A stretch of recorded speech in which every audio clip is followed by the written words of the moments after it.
et bienvenue à Vie de foi. Aujourd'hui, nous commençons une série hyper importante. Nous allons parler de l'autorité du croyant. En fait, cette doctrine, cet enseignement, c'est un enseignement que je trouve hyper important. En fait, je crois que c'est vraiment une ligne de démarcation dans le corps de Christ. Si on ne comprend pas l'autorité du croyant, bien, on va vivre la vie chrétienne d'une certaine façon. On peut vivre, en fait, la vie chrétienne d'une façon où nous sommes très passifs. Et dès qu'on reçoit la révélation de l'autorité du croyant, toute la vie chrétienne change. C'est pour ça que je dis que c'est une série hyper importante. Donc, j'aimerais prier pour vous en ce moment, pour qu'on puisse vraiment se mettre dans la foi, qu'on puisse se positionner pour recevoir ce que l'Esprit de Dieu veut nous enseigner aujourd'hui. Donc, Père éternel, je veux prier pour chaque personne à la maison. Je te rends grâce pour ton Esprit qui est là avec nous sur le plateau et dans les nations. Seigneur, nous rendons toutes nos pensées captives à l'obéissance de Christ et nous croyons que nous recevons de toi ta révélation, ta parole qui change nos vies. Dans le nom de Jésus, j'ai prié. Amen et Amen. Et si vous êtes d'accord, bien, gloire à Dieu. Je crois vraiment que cet enseignement peut vraiment, littéralement, changer toute votre vie. En fait, comme on va parler ensemble cette semaine, comme je vais passer du temps avec vous, je sais qu'il y a même des personnes qui vont changer leur travail. Vous savez, cet enseignement révolutionne tellement notre vie qu'on peut prendre des décisions totalement différentes. On a cru pendant longtemps qu'on devait faire telle ou telle chose, mais après, quand on réalise notre héritage en Christ, quand on découvre l'autorité que nous avons, bien, on prend des décisions, on change des choses. La vie chrétienne est révolutionnée. C'est pour ça que je me réjouis de cette semaine. On va passer du temps ensemble. J'aimerais vous inviter, comme toujours, à l'émission Vie de foi, quand je vous enseigne, à aller chercher un stylo, un carnet pour prendre en note des références bibliques. Parce que ce qui compte, ce n'est pas ma parole, mais la parole de Dieu. C'est cette parole qui peut changer vos vies. Et je dis gloire à Dieu pour cette parole qui a changé ma vie et qui va changer la vie de plusieurs qui vont croire le rapport de Dieu. Aujourd'hui, quand on parle de l'autorité du croyant, nous parlons en fait d'une chose hyper importante, mais nous parlons aussi en fait que c'est une autorité pour choisir entre le bien et le mal, mais c'est aussi une autorité que nous avons pour empêcher la domination de Satan dans nos vies. C'est-à-dire, tout comme un policier, on peut lever la main et dire non au diable et l'empêcher littéralement de venir dominer dans notre vie. On peut l'empêcher de faire des ravages dans nos vies. Si on ne comprend pas l'autorité du croyant, comme plusieurs chrétiens malheureusement, on peut être victime dans notre vie. C'est-à-dire, on peut vivre la vie chrétienne comme une personne qui subit la vie chrétienne. Et ce n'est pas le cœur de Dieu pour nous. Donc, cette série, l'autorité du croyant, va vous révolutionner. Cette série va vous libérer également. Et je crois que vous irez vraiment à une nouvelle dimension dans votre vie chrétienne. Je me réjouis à l'avance parce que, en fait, plusieurs personnes m'ont déjà écrit me disant que leur vie avait changé suite aux enseignements de l'autorité du croyant. Donc, gloire à Dieu pour ça. Donc, aujourd'hui et cette semaine, on va parler, premièrement, on va parler de Dieu dans cette émission, mais on va voir aussi l'autorité qui a été donnée à l'humanité, l'autorité qui a été perdue et ensuite rachetée et déléguée. Et on va voir aussi comment exercer notre autorité spirituelle. Donc, c'est vraiment une belle série pour nous tous et on dit gloire à Dieu. Dans cette première émission, j'aimerais commencer en vous disant, si on va aborder le sujet de l'autorité du croyant, nous devons comprendre premièrement qui est notre Dieu. Vous pouvez imaginer, je connais mon Dieu, mais il y a des choses sur Dieu qu'on doit comprendre dès le départ. Donc, on va prendre notre temps, on va vraiment s'asseoir dans la vérité de la parole de Dieu. On va ingester, on va prendre cette parole, on va la mastiquer, on va la digérer et on va être transformé par cette parole. Aujourd'hui, j'aimerais commencer avec un texte dans la parole, dans Luc chapitre 10 au verset 19. Il est écrit « Voici, je vous ai donné le pouvoir », mais en grec, c'est le mot « autorité ». Donc, voici, je vous ai donné l'autorité de marcher sur les serpents et les scorpions et sur toute la puissance de l'ennemi, et rien ne pourra vous nuire. Imaginez si c'était vrai dans votre vie. Et rien du royaume des ténèbres pourrait vous nuire. Bien, c'est pourtant la parole de Dieu. C'est la parole de Dieu. Donc, on veut croire cette parole. Et dans Colossiens chapitre 1 au verset 13, nous lisons « Dieu nous a délivrés de la puissance ». Encore une fois, ici, le mot, c'est « autorité ». Donc Dieu nous a délivrés de l'autorité des ténèbres et nous a transportés dans le royaume du Fils de son amour. Gloire à Dieu. Donc nous parlons d'autorité et pour nous aider à comprendre, mais qu'est-ce que ça veut dire autorité? Dans Colossiens 1,13, nous lisons le mot puissance, mais en fait, le mot véritable, c'est autorité. Quelle est la différence entre la puissance et l'autorité? Bien, si nous parlons d'un policier, par exemple, un policier peut se mettre dans le milieu d'une rue, il peut mettre sa main comme ça et empêcher la circulation. Pas parce qu'il a la puissance d'empêcher un camion ou empêcher une voiture, non, il met sa main comme ça et si le conducteur décidait, non, moi je vais poursuivre ma route, il pourrait vraiment écraser le policier, n'est-ce pas? Parce que la main du policier n'a pas la puissance d'arrêter la circulation. Ceci dit, il a l'autorité. En mettant sa main comme ça, le policier, et surtout dans son uniforme, tout le monde qui circule, tous les conducteurs, voient en fait cet homme ou cette femme, le policier, la policière, et la personne qui est là avec la main qui fait signe « on arrête », bien parce que cette personne représente un gouvernement, une municipalité, cette personne a l'autorité d'empêcher la circulation. Bien, vous, enfants de Dieu, vous avez reçu du Seigneur Jésus-Christ une autorité spirituelle. Et c'est de ça qu'on va parler tout au long de cette semaine. Et vous allez voir comment c'est merveilleux de découvrir l'autorité que Dieu vous a donnée. Mais premièrement, pour comprendre l'autorité du royaume de Dieu, nous devons comprendre ou connaître notre Dieu et comment notre Dieu fonctionne. La première chose que j'aimerais dire aujourd'hui en démarrant cette série, c'est que notre Dieu est un Dieu d'ordre et d'intégrité. Donc, le premier point, notre Dieu est un Dieu d'ordre et d'autorité, d'intégrité. On peut juste utiliser comme référence 1 Corinthiens chapitre 14, au verset 33, où nous lisons que Dieu n'est pas un Dieu de désordre, mais de paix. OK, mais pourquoi on a besoin de comprendre ces choses-là si nous parlons de l'autorité du croyant? Bien, on doit savoir premièrement que notre Dieu ne peut pas faire n'importe quoi. Il y a des gens qui vont dire, bien, Dieu est tout-puissant, il peut faire ce qu'il veut, Dieu peut tout faire et Dieu peut faire n'importe quoi. Mais en fait, c'est un mensonge. Et je veux vraiment vous aider à suivre vraiment, ce que je veux pour vous, c'est vous aider à comprendre des vérités bibliques. Comprenez ceci, Dieu est tout-puissant. Dieu peut tout faire, OK? Dieu est tout-puissant. Mais Dieu a choisi, en fait, de se limiter lui-même. Par exemple, Dieu ne peut pas pécher. Dieu est saint, il ne peut jamais mentir. Donc, les chrétiens qui disent, bien, Dieu peut tout faire. Un instant, est-ce que c'est vrai que Dieu peut tout faire? Dieu, théoriquement, Dieu est tout-puissant, il pourrait faire ce qu'il veut. Mais comprenez bien ceci, c'est très important parce que si on comprend dès le départ des lois spirituelles que Dieu a établies, on va pouvoir avancer ensemble. Mais si on ne comprend pas la base concernant Dieu et comment Dieu respecte sa propre parole, on ne pourra pas arriver à une compréhension pour la suite. Donc, c'est hyper important. Des fois, on est là, on dit « Ah, ben je comprends ça », mais c'est hyper important. On veut tous être ensemble dans cette révélation. Donc, puisque Dieu n'est pas un Dieu de désordre, il est un Dieu d'ordre. Mais ce n'est pas n'importe quelle sorte d'ordre. C'est l'ordre d'intégrité, un ordre d'intégrité. Donc, Dieu ne fait pas n'importe quoi, mais Dieu est saint. Il ne peut jamais commettre de péché. Dieu est saint, il ne peut jamais mentir. Est-ce que vous êtes capable de dire, c'est vrai ça, mon Dieu est bon, mon Dieu est saint, Alléluia. Est-ce que vous êtes capable d'être en accord avec moi aujourd'hui? Dieu est saint. Amen. Et si on ne comprend pas ça, on croit que Dieu peut mentir ou Dieu peut faire des mauvaises choses. Des fois, les gens disent, oui, Dieu est bon, mais Dieu fait des mauvaises choses. Non, Dieu est bon et Dieu fait des bonnes choses. Le diable est méchant, il fait des mauvaises choses. OK? Donc, on veut vraiment, vraiment très bien comprendre ces choses-là aujourd'hui. Et simplement, pour vous prouver bibliquement que ce que je vous ai dit concernant Dieu, c'est biblique, bien dans Hébreux 6, verset 18, donc je répète, Hébreux chapitre 6 au verset 18, nous lisons, « Il est impossible que Dieu mente. » Il est impossible que Dieu mente.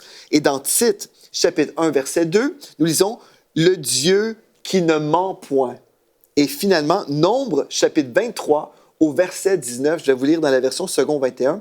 Écoutez bien ceci. Dieu n'est pas un homme pour mentir, ni le fils d'un homme pour revenir sur sa décision. Ce qu'il a dit ce que Dieu a dit, ne le fera-t-il pas? Ce qu'il a déclaré, ne l'accomplira-t-il pas? Et la réponse, c'est sûr et certain, Dieu va honorer sa parole et nous retrouvons une autre preuve dans Ésaïe 55 au verset 11 qui nous dit « Ainsi en est-il de ma parole qui sort de ma bouche, elle ne retourne point à moi sans effet, sans avoir exécuté ma volonté et accompli mes desseins. » Donc, Dieu est tout-puissant. Dieu est tout-puissant. Détrompez-vous si vous pensez que je suis en train de dire le contraire. Dieu est tout-puissant, mais il a choisi lui-même de se limiter par sa propre parole.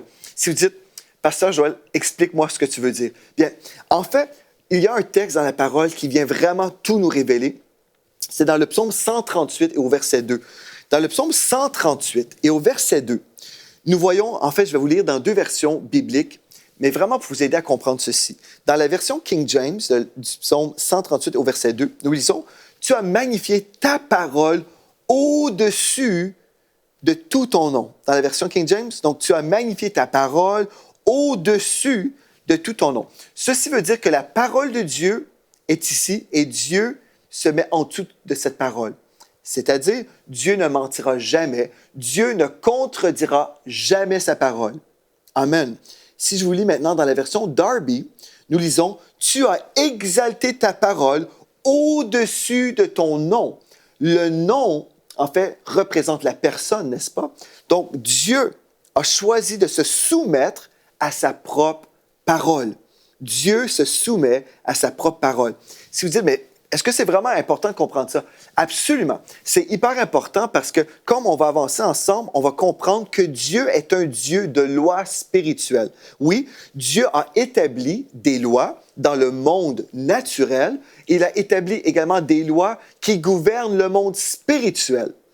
Parce que si on n'arrive pas à cette compréhension-là, on croit en fait que Dieu fait ce qu'il veut, quand il veut, et que finalement, nous sommes aussi des victimes de Dieu. C'est pour ça qu'il y a plusieurs chrétiens qui disent « On ne sait pas ce que Dieu va faire. Des fois, Dieu va faire une telle chose, et puis non. Des fois, il va faire d'autres choses. » Et puis, on est vraiment dans l'incertitude en ce qui concerne Dieu. Il y a plusieurs chrétiens qui vont dire que Dieu est vraiment imprévisible.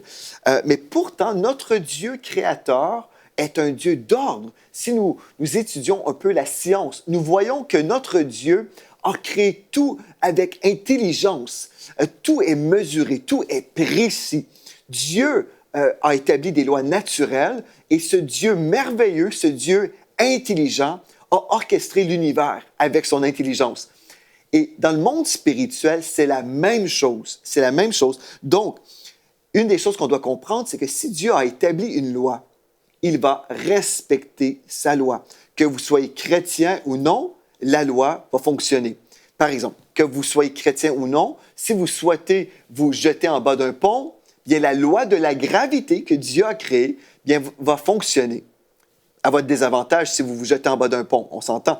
Mais cette loi existe pour tout le monde. Vous comprenez? Chrétien ou non. Les lois spirituelles de Dieu existent également, que vous soyez chrétien ou non. Amen. Alléluia.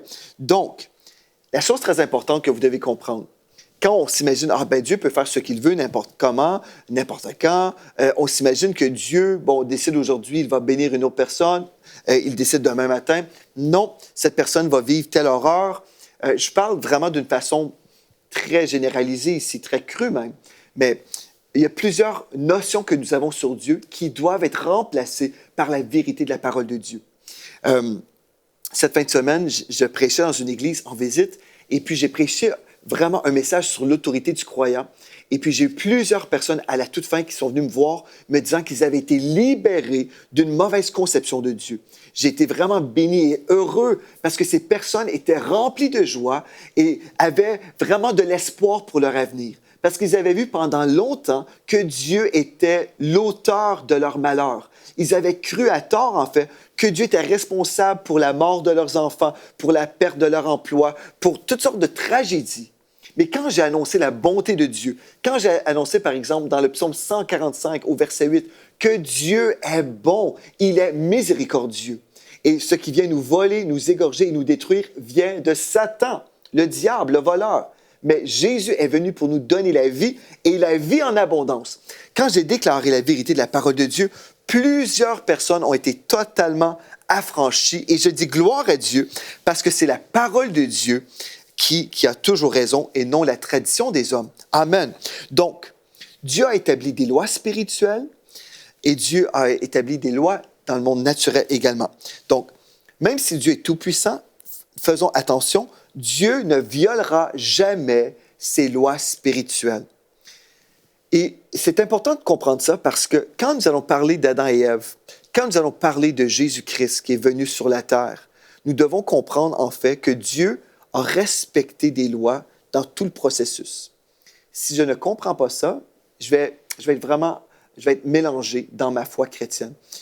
Mais si je comprends que Dieu a établi des lois, cela va changer même ma vie de prière. Plutôt que de prier et dire « Oh Seigneur, je t'en supplie, fais quelque chose à tel niveau dans ma vie parce que j'ai un besoin précis. » Si je réalise en fait que Dieu a déjà parlé, que Dieu a déjà agi, que l'œuvre dont j'ai besoin est déjà accomplie en Jésus-Christ et qu'il y a une loi spirituelle que je dois découvrir et appliquer dans ma vie, tout change dans ma vie.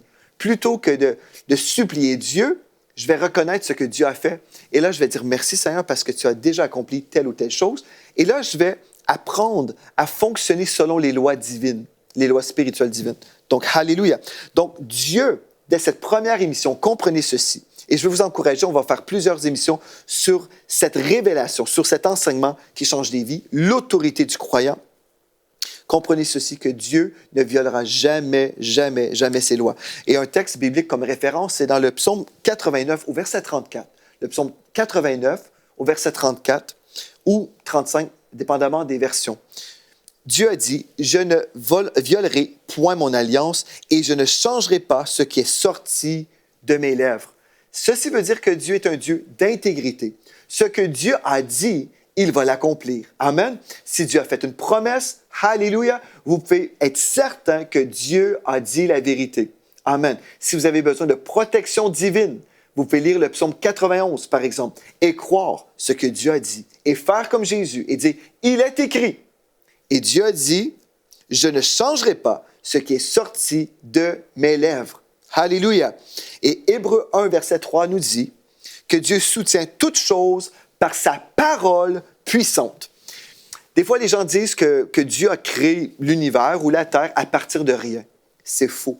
Dieu a créé à partir de sa parole. Il a parlé, il a déclaré et la création fut. Amen. Alléluia. Si vous dites, OK, les lois spirituelles, Pasteur Joël, comment ça fonctionne? C'est quoi au juste? Tu nous parles de lois spirituelles. Bien, par exemple, on va décortiquer ces lois un petit peu plus tard dans la série, mais je vais juste vous énumérer rapidement certaines lois spirituelles que vous connaissez déjà.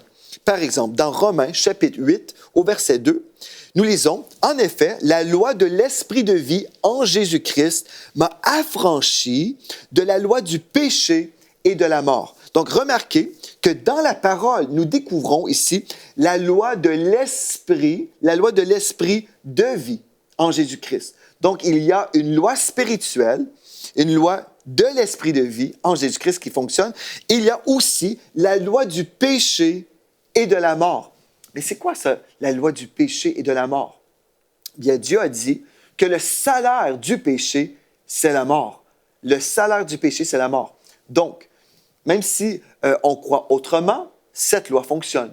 Quelqu'un qui pêche, il va certainement mourir. Que vous y croyez ou non, c'est une loi qui existe. Et puis, on retrouve dans Romains 6, 23, le salaire du péché, c'est la mort. Mais, là, nous retrouvons la vie, alléluia, mais le don gratuit de Dieu, c'est la vie éternelle en Jésus-Christ, notre Seigneur. Donc, la mort est là, la vie est là, c'est une loi. Jésus nous donne la vie, c'est une loi spirituelle. Et le péché nous mène à la mort. On ne peut rien changer, même si nous voulons changer l'idée de Dieu. Ce que Dieu a déclaré, c'est la vérité. Amen. Une autre chose qu'on peut voir dans Romains chapitre 3 au verset 27. Donc, Romains chapitre 3 au verset 27, nous lisons qu'il y a en existence la loi de la foi. La loi de la foi. Ah bon? Il y a une loi qui gère, qui gouverne au niveau de notre foi? Absolument. Par exemple, dans Galates 5, verset 6, la Bible nous dit que la foi est agissante par l'amour. Donc, je peux croire que je suis dans la foi, mais j'haïs mon prochain, je déteste mon frère, je parle contre lui. Ma foi ne pourra jamais fonctionner. Oui, j'ai reçu de Dieu une mesure de foi, mais cette mesure ne fonctionne pas dans ma vie. C'est pour ça que plusieurs chrétiens sont frustrés. Ils prient pour eux-mêmes, pour leurs besoins. Ils vont prier, ils vont même supplier Dieu. Mais puisqu'ils marchent dans la haine, Dieu ne peut pas exaucer leurs prières. C'est une loi que Dieu ne pourra jamais transgresser. Dieu ne violera jamais sa loi. Donc, pour fonctionner dans la foi, je dois aimer. Alléluia, c'est une loi spirituelle, la loi qui gouverne la foi et l'amour. Alléluia. Marc 11, verset 23 aussi, et Proverbe 18, verset 20 à 21, nous parle de la loi de la parole déclarée. C'est une loi concernant la puissance de nos paroles. Alléluia. Que nous croyons que c'est vrai ou non. Il y a des gens, des fois, qui vont dire « Ah, bien, moi, je ne crois pas que c'est important de déclarer la parole de Dieu comme certains enseignent. » Et la personne peut dire « Non, moi, ça ne fonctionne pas dans ma vie. » C'est vrai, ça ne fonctionne pas dans la vie de la personne qui le dit parce que c'est une loi spirituelle, la loi de la parole déclarée, qu'on va voir aussi pendant cette série, pendant cette étude. Il y a également dans Genèse 8, verset 22 et dans Galates 6, verset 7 et 8, la loi des semences et des récoltes. C'est une réalité. Si je sème quelque chose, je vais récolter cette chose. Si je sème dans la chair, je vais récolter de la chair la corruption. Si je sème dans l'esprit, je vais récolter la vie éternelle. C'est une loi spirituelle. Il y a également une loi qui gouverne nos pensées. L'homme, selon Proverbe 23, verset 7, l'homme est comme les pensées de son âme. Donc, Dieu nous dit même comment penser. Il nous dit explicitement dans Philippiens 4, 8 comment on doit penser. Donc, dans cette première émission concernant l'autorité du croyant, concernant notre Dieu d'ordre et d'intégrité, je dois vraiment comprendre à la base que Dieu a établi des lois spirituelles. Et c'est tellement merveilleux lorsque je réalise que je peux découvrir ces lois-là, mais non seulement les découvrir, ensuite les respecter. Respecter les lois de Dieu. Ce n'est pas une question d'être sous un joug de légalisme, non pas du tout, mais c'est de comprendre que Dieu a créé l'univers avec des lois, des lois dans le monde naturel. On comprend, par exemple, la gravité. Bon, si je prends ma tasse et je la jette ici, elle va tomber. C'est une loi naturelle, pardon. Et dans le monde spirituel, c'est la même chose. Dieu a établi des lois. Certains chrétiens, des fois, se mettent en colère lorsqu'ils entendent parler des lois spirituelles de Dieu, parce qu'ils réalisent en fait qu'ils sont responsables d'appliquer ou respecter ces lois-là. Ils préfèrent dire Dieu est au contrôle de tout. Tout ce qui m'arrive, c'est Dieu qui veut que cette chose m'arrive ou ces choses doivent m'arriver parce que c'est la volonté de Dieu. Quand je comprends l'autorité du croyant, je comprends aussi que je deviens responsable de ma vie. Plusieurs chrétiens ne veulent pas être responsables. Ils préfèrent juste, remettre la faute sur Dieu. Ou juste se consoler, en fait, là-dedans. Parce qu'on a été encouragé, on a été enseigné à croire d'une certaine façon. Mais si on revient à la parole de Dieu, nous réalisons la vérité, c'est que Dieu a établi des lois spirituelles. Amen. Donc, si nous parlons maintenant de l'autorité donnée à l'être humain, on va arriver vraiment au tout début de la Bible, au tout début de la création de l'homme. On va aller ensemble dans Genèse maintenant. Genèse chapitre 1. On va aller au verset 26 et 27. Donc, la création de l'homme. Nous parlons de l'autorité du croyant, mais on va parler de l'homme lorsque l'autorité terrestre a été déléguée à l'être humain. Je vais lire dans Genèse 1, verset 26. Dieu dit, « Faisons l'homme à notre image, selon notre ressemblance, et qu'il domine. » Là, dans votre Bible, vous voulez prendre un marqueur et vous voulez vraiment marquer, noter ici, encercler le mot « domine ». Donc, je vais relire. Dieu a dit « Faisons l'homme à notre image, selon notre ressemblance, et qu'il domine. » Donc, Dieu a créé l'être humain avec un désir que cet homme était pour dominer sur la terre. Là, il précise sur les poissons de la mer, sur les oiseaux du ciel, sur le bétail, sur toute la terre et sur tous les reptiles qui rampent sur la terre. Dieu créa l'homme à son image. Il le créa à l'image de Dieu et il créa l'homme et la femme. Et ensuite, on retrouve aussi que Dieu bénit l'homme. Les premières paroles que l'être humain a entendues dans ses oreilles, c'était les paroles de Dieu, des paroles de bénédiction. Soyez féconds, multipliez, assujettissez la terre. Alléluia. OK. Donc, ce qu'on veut voir au tout début, Dieu a créé l'homme avec ce désir pour l'homme, qu'il puisse dominer sur la terre. Et l'homme a été fait à l'image de Dieu. Ce n'est pas rien, ça. C'est très glorieux.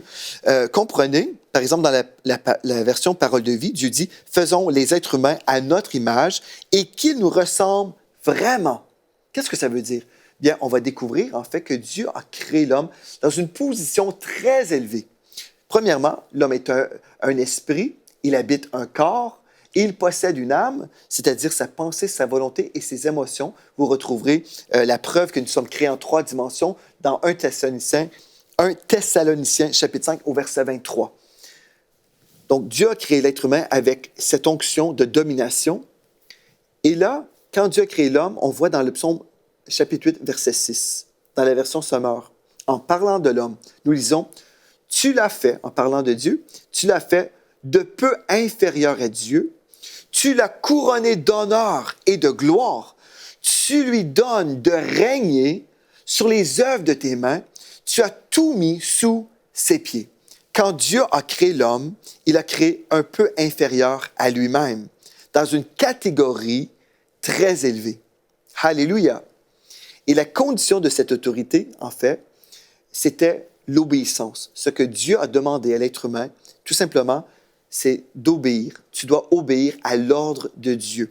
Genèse chapitre 2, versets 16 et 17, l'Éternel Dieu donna cet ordre à l'homme. Tu pourras manger de tous les arbres du jardin, mais tu ne mangeras pas de l'arbre de la connaissance du bien et du mal. Car le jour où tu en mangeras, tu mourras. Donc, c'est absolument merveilleux. Nous servons un Dieu d'ordre, un Dieu d'intégrité, un Dieu qui ne pourra jamais mentir ou pécher. Alléluia! Un Dieu parfait, qui a établi des lois spirituelles qui gouvernent tout, en fait. Donc, c'est merveilleux lorsque nous découvrons, en fait, que nous pouvons les découvrir, les connaître et aussi les appliquer, les respecter. Parce que l'être humain, au tout début, Dieu avait donné à l'être humain vraiment ce commandement. Domine, multiplie, sois fécond. Et l'être humain a été rebelle. Il n'a pas rempli la première condition, qui était l'obéissance. Donc, il est sorti de l'ordre divin. Mais alléluia, Dieu rempli d'amour pour sa création, il avait prévu aussi de secourir l'homme, de sauver l'humanité. Et c'est ça qu'on va voir demain dans notre prochaine émission à Vie de foi. Nous allons voir en fait que l'autorité a été déléguée à l'être humain. Et Dieu va respecter sa façon de travailler. Nous allons voir pourquoi c'est important pour nous aujourd'hui. Pourquoi cette connaissance change notre vie chrétienne. C'est hyper important. Et vraiment, je vous donne rendez-vous demain à l'émission Vie de foi. Écrivez-moi dès aujourd'hui et dites-moi comment Dieu est en train de travailler dans vos vies en écrivant à videfoi@emcitv.com, videfoi@emcitv.com. Merci d'avoir été là et d'ici à demain, soyez richement bénis.